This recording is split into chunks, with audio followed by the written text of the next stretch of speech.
할렐루야. 무더운 여름입니다. 하나님의 은혜가 함께 하시고 무엇보다 강건하시기를 예수님의 이름으로 간절히 축원합니다. 오늘은 지난주 중풍병자를 용서하시고 치유하신 그 기적의 이야기 다음에 이어지는 5번째 기적의 이야기를 여러분들과 함께 나누고 싶습니다. 예수님께서는 중풍병자와 많은 사람을 고쳐주셨습니다. 그가 주로 활동했던 것은 가버나움이라는 곳인데요. 오늘 본문에서는 예수님께서는 가버나움에서 배를 타고 반대편, 호수의 반대편으로 가셨습니다. 그 지역을 거라사인의 지방이라고 말합니다. 이 거라사인의 지방, 이 동쪽은 지금의 요르단 쪽에 있는 지역인데요. 이곳은 이방 사람들이 살던 곳입니다. 그러니까 비유대인들이, 특별히 헬라 문화에 익숙한 사람들이 살던 지역에 예수님께서 가신 것입니다. 예수님은 유대인 남자로 이 땅에 오셨지만 유대인뿐만 아니라 이방인들에게도 복음을 전하기 위해서 오셨고, 배를 타고 다른 지역으로 넘어가는 모습을 성경은 기록하고 있습니다. 예수님께서 거라사인의 지방에 배를 타고 도착하셨을 때에 의외의 일이 벌어지게 되는데요. 한 사람이 와서 소리를 지르기 시작합니다. 바로 그 사람은 귀신 들린 사람이었습니다. 여러분, 귀신 들린 사람을 보신 적이 있습니까? 어릴 때 교회에서 보았던 기억이 있습니다. 선교지에 방문하면 선교사님들이 교회가 세워질 때 귀신이 나가는 일들이 있었다는 그런 간증을 해주십니다. 지금도 귀신의 지배하에 있는 사람들이 사실은 많이 있습니다. 예수님께서 이 거라사인의 지방에 갔을 때 한 사람이 귀신 들려서 주님께 나오게 된 것입니다. 저는 오늘 설교를 준비하면서 얼마 전에 갔었던 네팔에 참여했던 장례식이 생각났습니다. 처음으로 장례식에 참여하는데요, 차를 타고 간 곳은 강가였습니다. 이 네팔의 강가는 빈민촌이 있는 곳입니다. 그리고 무덤들이 있는 곳입니다. 바로 그곳에 부지를 준비해서 크리스찬들이 죽으면 거기에다가 묻는 거예요. 묘지는 있지만 비명 같은 거를 세우지도 않습니다. 제가 드리고 싶은 말씀은 아마도 이 강가에 무덤 사이가 있었고 그 사이에 빈민들이 살고 있지 않았을까 상상을 하게 됩니다. 오늘 말씀에 등장하고 있는 사람은 강가에서 무덤 사이에서 또 산을 왔다 갔다 하는 사람들이 살지 않는 그런 빈민촌에 살고 있었던 것 같습니다. 이 사람은 언제부터 이곳에서 고립되어 살았을까요? 아마 처음에는 그도 동네에서 사람들과 함께 살았을 것입니다. 하지만 그가 이상한 행동을 보이기 시작했을 것입니다. 이상한 말을 하고 우리가 납득할 수 없는 행동을 하고, 급기야는 그가 귀신에 들어서 사람들이 어떻게 할 수 없는 상태까지 간 겁니다. 그래서 그 사람에게 쇠사슬로 묶었고 고랑을 채웠습니다. 하지만 귀신의 힘이 얼마나 센지 쇠사슬과 고랑까지 끊어내었습니다. 그리고 그는 이곳저곳을 다니는데 아마 마을 사람들은 그가 다시는 마을에 들어오지 못하도록 막으려고 했을 것입니다. 그렇기에 이 사람은 주로 무덤 사이에서 살면서 그의 상태는 더욱더 악화되어 갔을 것입니다. 자, 오늘 본문에 보면 이 사람이 예수님께 나오는 것입니다. 이 사람은 막 소리를 지릅니다. 막 소리가 높습니다. 여러분, 왜 소리를 지를까요? 여러분, 왜 소리가 높아집니까? 상대방이 듣지 않으니까 소리를 높이겠죠? 이 사람은 막 소리를 높입니다. 사람들이 듣던 말던 소리를 지릅니다. 이 사람은 점점 미쳐가면서 몸을 자해하기 시작합니다. 돌로 자기의 몸을 긁었다고 말합니다. 귀신이 들어가자 그는 이렇게 극단적인 행동을 계속해서 하고 있었던 것입니다. 물론 모든 귀신 들린 사람이 자해를 하는 것도 아니고, 또한 모든 정신질환을 갖고 있는 사람이 자해를 하는 것도 아닙니다. 하지만 우리는 주변에 자기를 상하게 하는 사람들이 생각보다 많다는 것을 보게 됩니다. 저도 상담을 하면서 자해하는 청소년들을 만난 경험들이 있습니다. 그리고 또 거기에 대한 책도 많이 읽어보았지요. 왜 사람이 자해를 할까? 왜 그렇게 막 피를 내면서까지 자해를 할까? 왜냐하면 내 속이 죽어 있는 것 같기 때문입니다. 내 안에 살아있는 느낌이 없는 거예요. 살아있는 느낌이 없기 때문에 여기에다가 살아있고 싶은 느낌 때문에 팔을 긋는 거예요. 그리고 뜨거운 피가 나올 때 내가 살아있다는 느낌을 받는데요, 너무 시원하대요. 납득하기 어려울 것입니다. 내 안에서 죽어 있기 때문에 내 몸에 그런 자해를 통해서 내가 살아있음을 느끼는, 우리가 쉽게 이해할 수 없는 심리적인 현상이 나타나는 것입니다. 오늘 이 사람은 사람들로부터 점점 고립되었고, 점점 더 먹을 것도 없었을 것이고, 점점 피폐한 삶을 살았고, 산과 마을 다니면서 소리를 지르고 자해를 하는 등 이 사람은 참으로 감당하기 어려운 상태까지 이르렀던 것을 우리는 볼 수가 있습니다. 오늘 우리 시대에도 사실은 우리 눈에 보이지 않는 오늘 거라사인과 같은 사람들이 있습니다. 사실 사람들은 더 세련된 도시를 만들기 위해서 그런 사람들을 폐쇄병동에 해서 이제 고립을 시키기도 하죠. 또 어떤 사람들은 밖에 나오면 사고가 나기 때문에 자기 방에서 나오지를 않죠. 오늘날 우리가 살아가는 이 시대에도 귀신 들림의 현상이든 아니면 정신질환이든 감당할 수 없는 어려움 가운데 있는 사람들을 보게 됩니다. 내가 살아있지 못한 것 같아서 자기 스스로를 괴롭히는 수많은 사람들이 살고 있는 도시 가운데 우리는 살고 있는 것입니다. 예수님은 이 한 사람을 만나기 위해서 배를 타고 일부러 가신 것입니다. 왜 이 사람에게는 이런 현상이 나타났을까요? 여러분, 귀신 들림과는 조금 다르지만 우리가 정신질환에 대해서 생각해 볼 필요가 있습니다. 사람은 현실 세계 속에서 살아가야 됩니다. 현실 세계 속에서 살아가려면 늘 정신을 차리고 살아가야 되죠. 자, 그런데 우리가 스트레스가 너무 많으면 더 이상 내가 정신을 차리고 살기가 어려운 상황이 닥치게 됩니다. 그러면 어떤 일이 벌어집니까? 그러면 자기의 심리적인 방어선을 구축하죠. 심리적인 방어선을 구축하고 내가 이렇게 스스로를 지켜보려고 합니다. 그런데 그 방어선이 무너지게 되면 어떤 일이 벌어질까요? 현실 세계 속에서 살기가 어려운 거예요. 그러면 비현실의 세계로 들어가게 되는 거죠. 비현실 세계에 들어가면 내가 더 이상 현실의 고난을 내가 감당할 필요가 없는 거예요. 제가 만났던 한 청소년도요, 학교에 친구가 없습니다. 같이 어울릴 사람이 하나도 없습니다.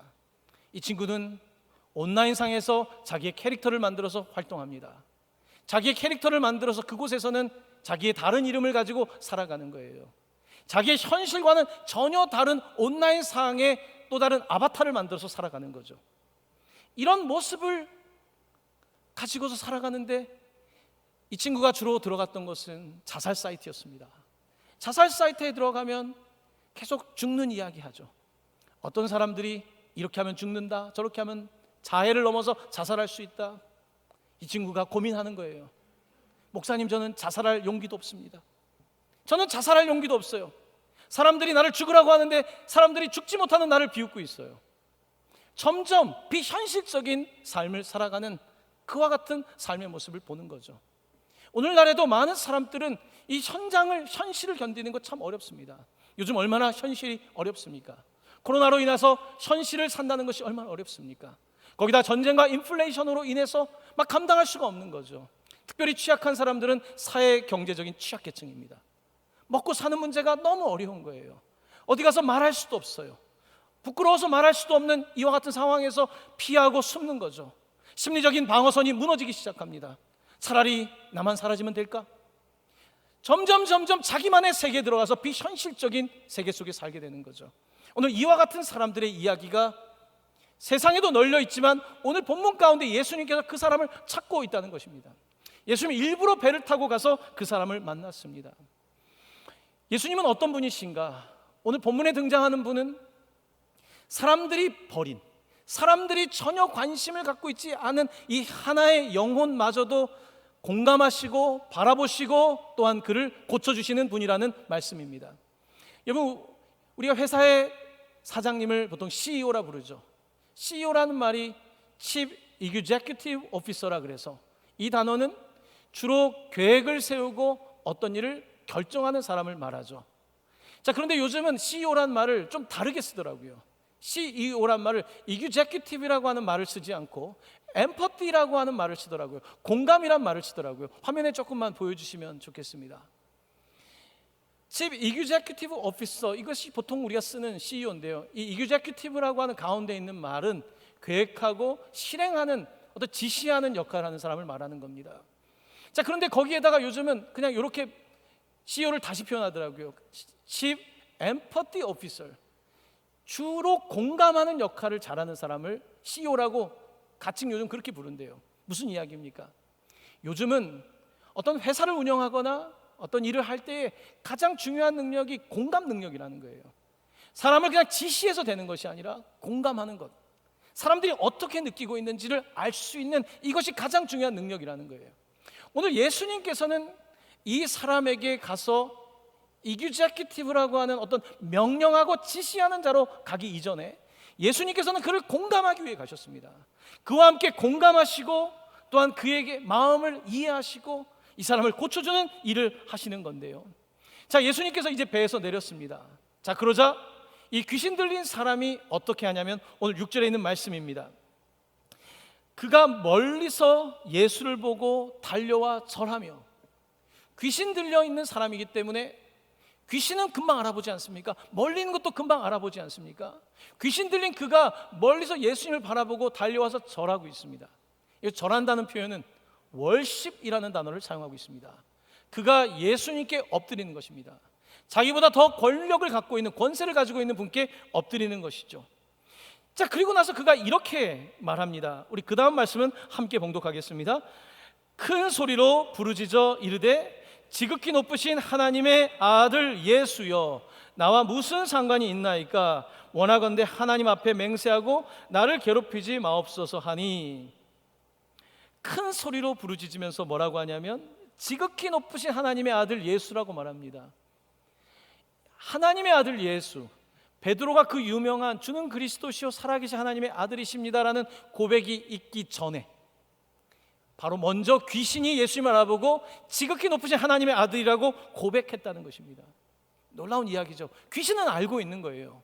하나님이 누구인지, 예수님이 누구인지 알고 있는 거예요. 자, 그런데 그 다음 표현을 보십시오. 귀신의 특징, 사단의 특징입니다. 예수여, 나와 무슨 상관이 있나이까? 귀신은 예수님이 알고 있지만 예수님과 상관되기를 원하지 않는 겁니다. 예수님이 누구신지는 알지만 예수님과 무관하게 살고 싶은 거예요. 예수님이 다스리지 않는 곳에 가서 나라를 만들고 통치를 하고 그 사람에게 들어가서 그 사람을 지배하고 왕노릇하는 삶을 살기를 원하는 거 아닙니까? 그래서 무슨 상관이 있나이까? 라고 말하며 그 다음에 이렇게 말합니다. 마지막에는 나를 괴롭히지 마옵소서. 예수님이 나를 괴롭힌다고 생각하는 거예요. 여러분, 오늘 사단은 놀랍게도 예수님의 정체성을 알고 있지만 예수님과 상관되기를 원치 않고 예수님이 괴롭히기를 원치 않는 것입니다.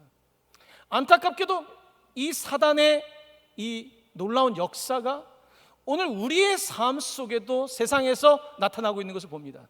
사람들은 멀리서도 예수님을 압니다. 교회를 오지 않아도 예수님에 대해서 들어본 일이 있습니다. 아, 예수님 알고 있습니다. 하지만 알고는 있지만 많은 사람들은 예수님이 나와 상관하기를 원치 않습니다. 예수님이 나와 상관되기를 원치 않고 예수님을 알긴 하지만 나와 상관없으면 좋겠습니다. 예수님을 알면 내가 더 괴롭습니다 라고 말하는 거예요.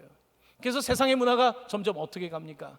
예수님을 알지만 그 지식과 관계성을 분리시키고, 그리고 점점 예수님을 세상에서 몰아내므로 말미암아 비기독교적이고 반기독교적이고 엔타이 크리스천적인 문화를 만들어내는 것 아닙니까? 예수님 상관하지 말라는 것입니다. 바로 사단의 전략대로 되고 있는 것이죠. 사람들은 그것을 느끼지도 못한 채로 귀신의 지배 가운데, 하늘의 공중권세 잡은 자의 권세 가운데 있으면서도 똑같은 말을 하는 거죠. 상관하지 마시기를 바랍니다. 하지만 예수님은 사단이 그렇게 말하지만 이 사람과 상관할 수밖에 없습니다. 왜냐하면 그의 영혼이 너무나 불쌍했기 때문입니다. 아무도 들어주지 않아서 소리를 지르는 그가 너무 불쌍했기 때문입니다. 살아있다는 것을 느낄 수 없어서 스스로 자해하고 있는, 뜨거운 피가 나와야지만 살아있다라고 느끼는 이 사람이 너무 불쌍했기 때문입니다. 아무도 돌보지 않는 이 영혼이 너무나 안타까웠기 때문입니다. 예수님은 이 한 영혼을 보시기 위해서 가신 것입니다. 이 귀신 들린 자가 이렇게 주님 떠나달라고, 사실 귀신의 목소리죠. 그때 예수님은 이 사람에게 물어보십니다. 내 이름이 무엇이냐? 너의 이름이 무엇입니까? 우리 형제 이름이 뭡니까? 우리 주님께서 묻고 있는 것입니다. 이 사람은 너무나 오랜 동안 이름 없이 살았습니다. 누구도 그의 이름을 불러주지 않았습니다. 그의 이름은 미친놈이었습니다. 그의 이름은 정신 빠진 놈이었습니다. 그의 이름은 귀신 들린 놈이었습니다. 사람들은 그의 이름을 불러주지 않았습니다. 자기 스스로도 자기 이름을 잊을 정도가 되었습니다. 하지만 주님께서 찾아와 주셔서 형제의 이름이 무엇인가? 형제님의 이름은 무엇입니까? 라고 묻고 있는 것입니다. 오늘 설교의 제목은 내 이름을 알게 하시는 기적입니다. 내 이름을 알게 하시는 기적. 많은 사람들은 자기의 이름을 모르며 살아갑니다. 하나님이 나를 창조했다는 사실을 모르고 살아갑니다. 하나님께서 나 같은 사람을 살리기 위해서 하나밖에 없는 아들을 주셨다는 사실을 모른 채로 살아갑니다. 어떤 사람은 알면서도 상관없이 살아갑니다. 하지만 오늘 우리 주님께서 우리에게도 오셔서 형제 이름은 무엇입니까? 자매 이름은 무엇입니까? 여기서 이름을 묻는 것은 우리의 본질에 관한 질문입니다. 형제와 자매의 본질은 무엇입니까? 형제의 자매의 인생의 목적은 무엇입니까? 하나님은 형제와 자매의 인생에 어디에 있습니까? 우리 주님은 이렇게 묻고 있는 것입니다. 우리는 때때로 하나님께서 우리를 모른다고 생각하기도 합니다. 하지만 어떻게 하나님이 우리의 이름을 모르고 우리의 인생을 모르겠습니까?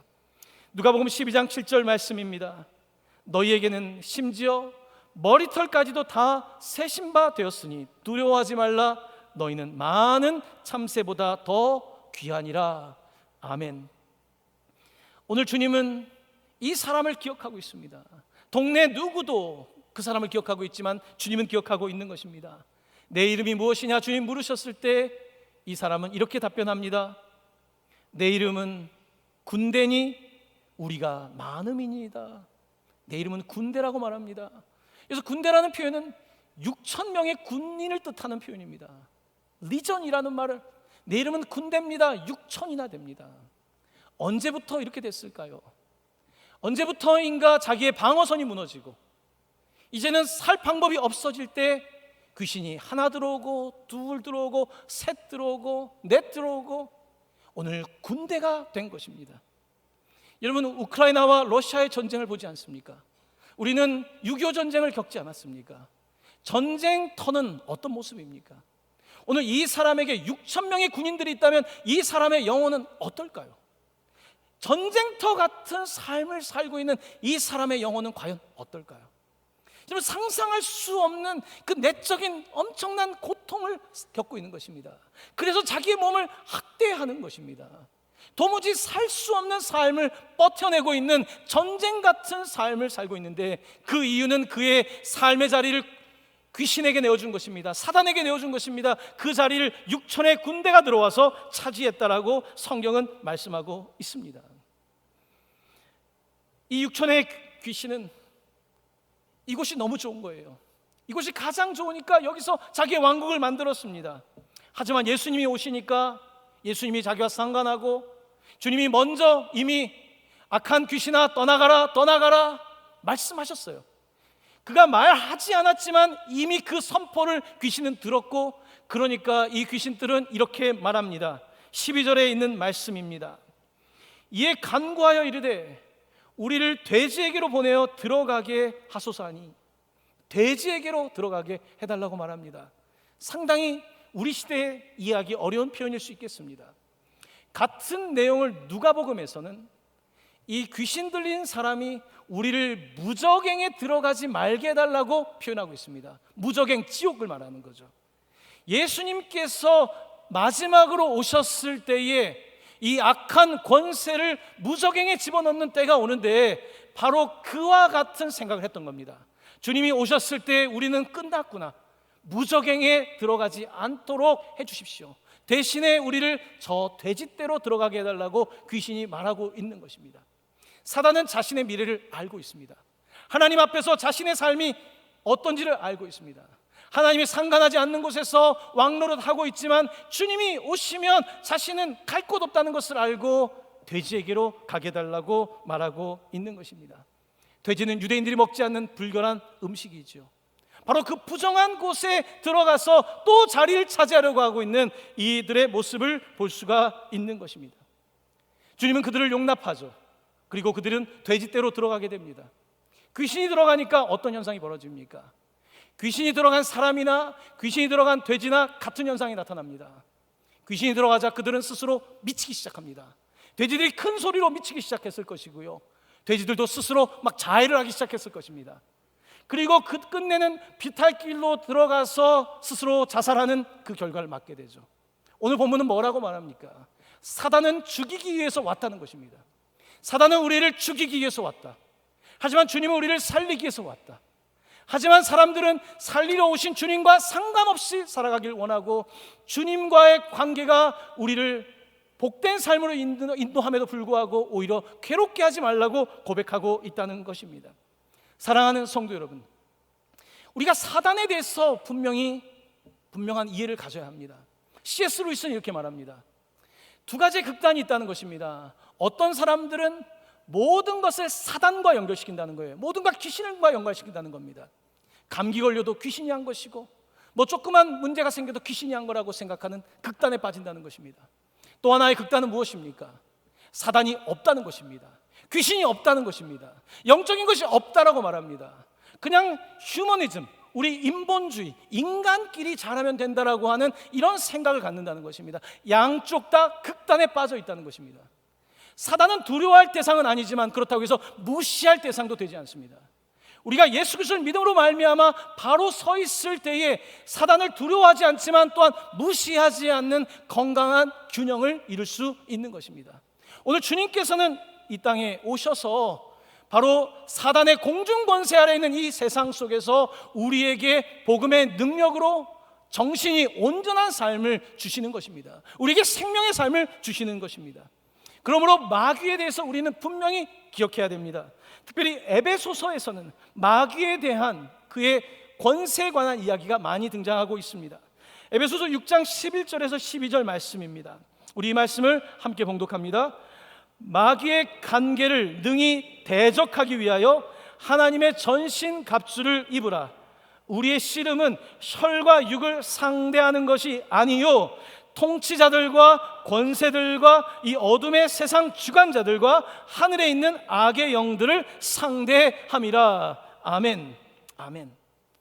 우리의 씨름은 혈과 육에 있는 것이 다 아니라는 것입니다. 하지만 많은 사람들 혈과 육의 싸움이 다라고 생각합니다. 오히려 혈과 육을 넘어서 권세가 있다는 것입니다. 세상을 움직이는 세상 권세가 있고 이 세상 권세는 또한 공중 권세에 잡은 자의 권세 아래에 있다라고 말씀하고 있습니다. 그러므로 전신갑주를 입으라는 것입니다. 너무 사단을 두려워할 필요도 없지만 분명하게 적에 대항할 수 있어야 된다고 말씀하고 있습니다. 특별히 마귀의 간계를 조심하라는 것입니다. 마귀는 너무 꾀가 좋습니다. 그럴싸하게 말합니다. 그럴싸하게 말할 때 우리는 그럴싸하게 잘 넘어가기 때문입니다. 베드로 사도는 같은 맥락에서 우리를 이렇게 권고하고 있습니다. 베드로전서 5장 8절 9절입니다. 함께 읽습니다. 근신하라, 깨어라. 너희 대적 마귀가 우는 사자같이 두루다니며 삼킬 자를 찾나니 너희는 믿음을 굳건하게 하여 그를 대적하라. 아멘. 아멘. 오늘날 사단은, 여러분 세상을 바라보십시오. 세상을 여러분은 어떻게 바라보십니까? 공중권세 잡은 자가 있다는 것이 느껴지지 않습니까? 세상이 움직이는 방식을 보면 하늘의 공중권세 잡은 영의 역사와 세상의 이 권력자들이 움직이는 국제 정세와 또한 그 가운데에 점점점 늘어나고 있는 이 죽음의 세력, 사단의 세력이 있다는 것을 어떻게 느끼지 않을 수 있겠습니까? 사도 바울은, 베드로 사도는 교회를 향하여 권면합니다. 너희 대적 마귀가, 여기서 대적이라고 하는 것은 에너미, 적을 말하는 것입니다. 여기서 대적은 뭡니까? 너를 계속해서 고발하는 이, 자신이 우리를 넘어지게 해놓고서 우리를 고발하는 거예요. 뒤통수를 치는 거죠. 그렇게 우리를 속여놓고서 나중에는 우리를 대적하는 역할을 하는 그 대적 마귀와 맞서라고 말씀하고 있습니다. 이 대적이라는 단어를 잘 보면요, 너희 대적 마귀라고 할 때 명사형이 있고 마귀를 대적하라고 할 때 이 동사형이 있습니다. 첫 번째 등장하고 있는 명사형은 너희의 에너미, 적을 뜻하는 것이고요. 두 번째 나오는 대적이라고 하는 뜻은 stand against, 맞서라는 뜻을 갖고 있습니다. 마귀에게 stand against, 맞서라고 말씀하고 있는데 그 내용은 에베소서 6장 13절에 좀 더 명확하게 이렇게 나와 있습니다. 우리 이 말씀을 함께 봉독합니다. 그러므로 하나님의 전신갑주를 취하라. 이는 악한 날에 너희가 능히 대적하고 모든 일을 행한 후에 서기 위함이라. 아멘. 대적이라는 단어는 선다는 단어입니다. 너희가 능히 대적하고 stand against, 혹은 영어로는 withstand 라고 말하고 모든 일을 행한 후에 너희가 stand, 서기 위함이라고 말씀하고 있습니다. 대적한다는 것은 서는 것입니다. 하지만 그냥 설 수가 없습니다. 사단이 끊임없이 우리를 흔들고 넘어뜨리려고 하기 때문에 정말 맞서지 않으면 되지 않는 것입니다. 그러므로 오늘 주님께서는 우리에게 맞서라고, 전신갑주를 입고 맞서라고 말씀하고 있는 겁니다. 안타깝게도 오늘 이 귀신 들린 이 지체는요, 맞설 힘이 없었습니다. 맞설 힘이 없다 보니까 하나씩 자리를 내주게 됩니다. 하나 또 둘 내주다 보니까 6천의 군대가 되고 말았습니다. 이런 일이 벌어지기 전에 우리는 stand against, 맞서야 되는 것입니다. 교회도 마찬가지입니다. 여러분, 교회 안에 세속주의의 물결은 심합니다. 이제 교회의 거룩함보다는 모든 것들이 비슷해지고 있는 이런 상태로 가고 있는 거죠. 교회의 거룩함을 잃어버리는 것이죠. 여러분, 교회가 자리 하나를 내줘 보십시오. 그 다음 2개 내줍니다. 3개 내줍니다. 조금 지나면 교회가 세상과 같아지게 되는 거예요. 사단이 원하는 것입니다.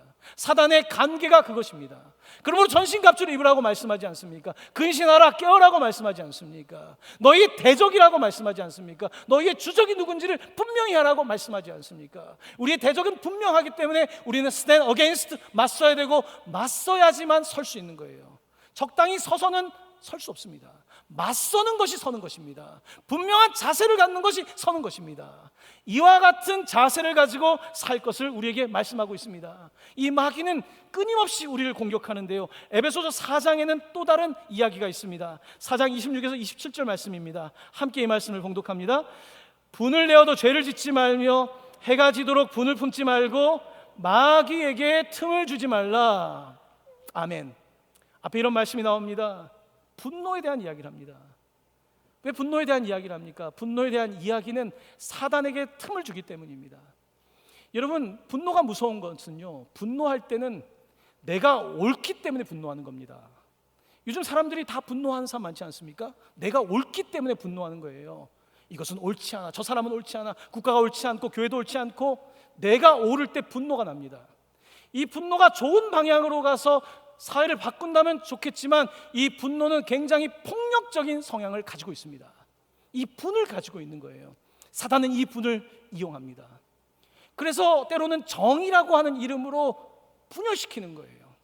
정의라고 하는 이름으로, 여러분, 부부 사이에 늘 정의를 따져보십시오. 부부가 함께 할 수 없습니다. 교회 안에서 끊임없이 정의를 말해보십시오. 정의를 말하지 않으려고 하는 것이 아닙니다. 계속 그 일 때문에 분노해 보십시오. 분열이 일어나고 또 분열이 일어날 겁니다. 나라도 분열이 일어날 겁니다. 분을 내어도 죄를 짓지 말라는 것입니다.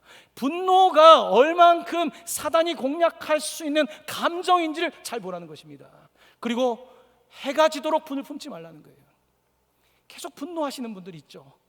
여러분, 요즘 인터넷 들어가면 뉴스 계속 보면서 분노하지 않습니까? 댓글도 달고 화나고 욕하고. 여러분, 그런데 그것이 하루가 아니라 분을 품는데 6개월만 해보십시오. 1년만 해보십시오. 그 다음 뭐라고 되어 있습니까? 분을 품지 말고 마귀에게 틈을 주지 말라고 되어 있습니다. 여기서 틈이라고 하는 단어, 토포스라고 하는 원어는 공간을 뜻합니다. 마귀에게 공간을 내주지 말아라, 장소를 내주지 말아라, 거주할 수 있는 장소를 주지 말아라 라고 말씀하고 있습니다. 근데 우리는 내 감정이 옳다는 거예요. 내 감정이 옳다는 데는 내 생각이 옳다는 거예요. 내 가치가 옳다는 거예요. 내 이념이 옳다는 거예요. 그렇기 때문에 분노하는 거예요. 그러면서 그 분노가 나를 죽이고 있다는 사실조차 알지 못합니다. 그 분노가 다른 사람에게 문제를 일으키고 있다는 걸 모르는 거예요. 그러면서 그 분노를 계속해서 키워나갑니다. 그러면서 틈을 주는 거예요. 안타깝게도 사랑하는 성도 여러분, 요즘 우울증이 많지 않습니까? 우울증의 핵심 원인은, 여러 가지가 있지만 분노입니다. 분노가 우울증의 핵심이에요. 분노를 풀지 못하는 거예요. 남편한테 말할 수가 없어요. 부모님에게도 말할 수가 없어요. 회사에서도 말할 수가 없어요. 분노하고 있어요. 어떤 대상이 있어요. 어떤 사람에게 묻지마 폭력을 할 수도 있고 여러 가지. 이런 사람들은 범죄로 가는 것이고, 착한 사람들, 분노를 하는데 삭히는 사람들이 우울증에 빠지는 거예요. 사랑하는 성도 여러분, 분노를 다스려야 됩니다. 우리의 감정을 다스리지 않으면 그 감정에 사단이 들어와서 그 공간을 차지하게 되는 것입니다. 제가 얼마 전에 이런 이야기를 들었어요. 가톨릭 교회에서 운영하고 있는 욕 테라피가 있답니다. 욕 테라피. 가면 엄청 욕을 하고 온대요. 제가 그 이야기를 듣고 나서 노래방으로는 이제 안 되는구나. 노래 불러가지고 가라오케로 되는 게 아니라 우리 교회도 기도실을 욕 테라피로 바꿀까? 여러분, 욕하고 나면 아무도 모르게 욕하고 오면 얼마나 시원할까요? 그러니까 표현을 안 해서 그런 거예요. 우리가 압력솥도 이 김을 열어줘야 되지 않습니까? 이걸 방출해야 되는데 그걸 안 하는 거예요. 사랑하는 성도 여러분, 교회에서는 말고 혼자 있을 때 욕하시길 바랍니다. 욕을 하세요. 괜히 분노를 쌓아놓고서 집에 가서 이게 오래되면 큰 병이 됩니다. 이게 우울증도 되고요, 이것이 암도 되고요, 그런 것입니다. 안타까워서 제가 드리는 말씀입니다. 오늘 본문 말씀은 계속해서 우리에게 이렇게 사단이 절대로 그냥 손 떼고 있는 게 아니라는 것을 말씀하고 있어요. 사단은 여전히 삼킬 자를 찾고 있고요, 정말 사단이 못된 것은요, 약자에게 들어간다는 거예요. 경제사회적 약자에게, 너무 예민할 정도로 마음이 여리고 착한 사람에게 들어가서 그 사람을 망친다는 거예요. 우리 주님은 달라요. 우리 주님은 강한 사람에게 강하고 약한 사람을 돕는 분인데, 사단은 정반대로 하는 거예요. 우리 주님은 우리를 살리기 위해 오셨지만 사단은 우리를 죽이려고 하는 거예요. 이것이 너무나 다른 것인데 사람들은 이 사실을 깨닫지 못하고 있는 것 아니겠습니까? 오늘 설교를 준비하면서 계속해서 몇 주 동안 함께 묵상하고 있는 다윗의 이야기가 떠올랐습니다. 여러분, 다윗은 골리앗을 죽이고 정말 왕이 될 수 있는 충분한 자질을 가지고 사람들에게 인기를 구가하고 있었습니다. 그런데 그때 사울 왕은 그의 사위였던 다윗을 미워하죠. 그에게 악령이 들어가게 되죠. 그가 미치기 시작하죠. 그러면서 그에게 창을 던지기도 하고, 군인들을 데리고 적군을 잡는 것이 아니라 자기 사위를 잡기 위해서 정말 샅샅이 뒤지지 않습니까? 다윗은 10여 년의 세월을 도망을 칩니다. 그가 도망을 치는데 어디까지 도망을 쳤을까요? 놀랍게도 그가 죽였던 골리앗이 속한 블레셋에 숨습니다. 내가 제일 가기 싫은 이방인 땅, 내가 가서 거주할 수 없는 블레셋까지 도망을 칩니다. 왜냐하면 사울이 샅샅이 뒤졌기 때문입니다. 그때 그는 블레셋의 아기스 왕이라고 하는 왕 앞에 서게 될 때에 그는 이런 행동을 하게 되었다고 성경은 말씀하고 있습니다. 사무엘상 21장 13절에서 14절입니다. 다윗 행동입니다. 그들 앞에서 그의 행동을 변하여 미친 채하고 대문짝에 그적거리며 침을 수염에 흘리며 아기스가 그의 신하에게 이르되 너희도 보거니와 이 사람이 미치광이로다. 어찌하여 그를 내게로 데려왔느냐. 여러분, 다윗이, 그 위대한 다윗이 하나님을 모욕하는 군대, 골리앗의 군대, 블레셋의 군대를 그렇게 미워했던 다윗이 그 왕 앞에 가서 침을 흘리고 대문을 끄적거리며 미친 채 하고 있습니다. 정말 어떻게 안 미치겠습니까? 어떻게 이런 누명을 쓰고 안 미치겠습니까? 어떻게 장인이 나를 죽이려고 하는데 안 미치겠습니까? 하지만 블레셋까지 도망친 그는 미치지 않고 미친 척하면서 그 고난을 이겨냅니다. 그 다윗이 쓰는 시편의 시는요, 놀랍습니다. 다윗이 어떻게 미치지 않을 수 있었을까? 하나님만 계시면 미치지 않습니다.